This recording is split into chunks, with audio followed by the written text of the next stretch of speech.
বলতে বলতে যেই না এসে পৌঁছেছে, তেমনি দূর হতে রামচন্দ্র দেখতে পেয়ে বলছে, বিভীষণ, ওই নবমী বয়স বালকটি কে? তুমি যে বলেছিলে আমার সাথে যুদ্ধ করার মতো এই লঙ্কাপুরীতে আর কেউ বেঁচে নেই, তাহলে ওই বালকটি কে? বিভীষণ বলছে, প্রভু আমি কাউকে চিনি না। শোনো, এই যুদ্ধ ক্ষেত্রে যে আসবে তার সাথে যুদ্ধ করবে। আর এই কথা শুনে বলছে, প্রভু আপনি বাণ নিক্ষেপ করে।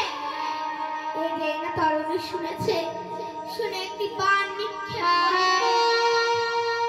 সেই বাণ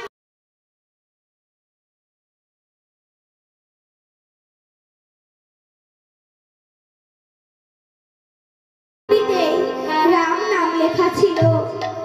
এই দেখে